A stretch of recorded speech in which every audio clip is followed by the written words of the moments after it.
Hello everyone, आज आप जानेंगे कि बीपीएससी द्वारा परीक्षा की तिथि के बारे में कौन कौन सी बातें कही गई हैं। आइए बिंदुवार देखते हैं।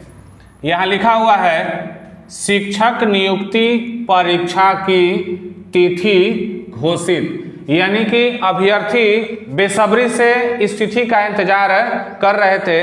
अभ्यर्थी परीक्षा की तिथि कब जारी हो, कब घोषित की जाए, इसका इंतजार कर रहे थे, तो तिथि घोषित कर दिया गया है बीपीएससी के द्वारा। आगे बोला गया है अगला पॉइंट में 19 अगस्त से परीक्षा की शुरुआत होगी। 19 अगस्त से क्या होगी? परीक्षा की शुरुआत होगी। यानी स्पष्ट हो गया कि बीपीएससी द्वारा जो शिक्षक बहाली को लेकर परीक्षा होने वाली है वो अगस्त में संपन्न होगी। आगे बोला है 20, 26 और 27 अगस्त को भी ली जाएगी परीक्षा।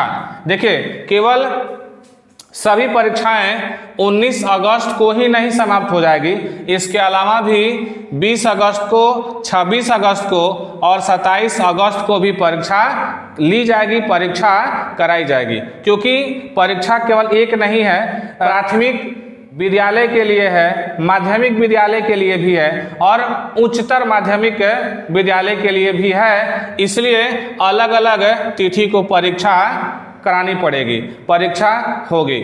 आगे क्या बोला है? एक दिन कॉमन परीक्षा होगी। एक दिन कॉमन परीक्षा होगी का मतलब क्या हुआ कि हो सकता है 19 अगस्त को जितने भी अभ्यर्थी हैं वो बीटेट सीटेट वाले हों या एस्टेट के पेपर 1 या पेपर 2 वाले हों, सभी को किसी एक दिन इस कॉमन परीक्षा को देनी होगी, क्योंकि कॉमन परीक्षा सभी के लिए अनिवार्य होगा। आगे क्या बोला है? इसमें हिंदी और अंग्रेजी की परीक्षा सभी छात्रों को देनी होगी। इसके बारे में आप पहले से जानते हैं कि जो भाषा की परीक्षा होगी, ठीक है, 100 अंकों का होगा, जिसे सभी अभ्यर्थियों को पास करना जरूरी होगा। आगे क्या बोला है? इसमें जो है पास करने की जो मिनिमम अंक है वो 30 रखा गया है। ठीक, आगे बोला गया है परीक्षा में बीटेट, सीटेट और एस्टेट के सफल अभ्यर्थी शामिल होंगे। यानी कि अगर मान लीजिए कुछ लोगों को ये जानना हो, हालांकि ये जानकारी सबको है लगभग, कि आखिर बीपीएससी द्वारा जो शिक्षक बहाली को लेकर परीक्षा होने वाली है, इस परीक्षा में कौन कौन से अभ्यर्थी शामिल हो सकते हैं, कौन लोग शामिल हो सकते हैं, तो उसी के लिए बोला गया है कि परीक्षा में बीटेट मतलब जो अभ्यर्थी बीटेट पास किए हों, सीटेट जो अभ्यर्थी सीटेट पास किए हों, एस्टेट यानी कि जो अभ्यर्थी एस्टेट का पेपर 1 या पेपर 2 पास हो, वो इस बहाली प्रक्रिया में यानी बीपीएससी द्वारा जो परीक्षा आयोजित होने वाली है उसमें शामिल हो सकते हैं। आगे बोला गया अगला स्टेप में नियोजित शिक्षकों के लिए उम्र सीमा खत्म।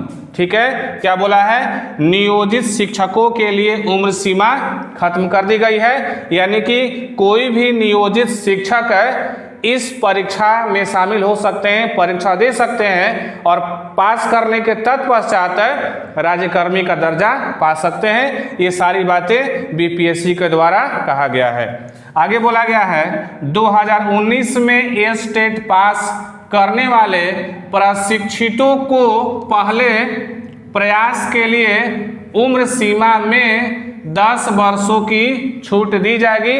इसी को लेकर के एस्टेट के बहुत सारे अभ्यर्थी आक्रोशित थे, हंगामा कर रहे थे कि उम्र निकलता जा रहा है। अब उम्र निकल जाने के बाद इस बीपीएससी परीक्षा में शायद हम नहीं बैठ पाएंगे और जो शिक्षक बनने की जो उम्मीद थी अब टूट जाएगी। तो उसको लेकर के कहा गया है कि 2019 में एस्टेट पास करने वाले प्रशिक्षितों को पहले प्रयास के लिए उम्र सीमा में 10 वर्षों की छूट दी जाएगी। ये कुछ बेसिक जानकारी थी जो बीपीएससी के द्वारा जारी किया गया है।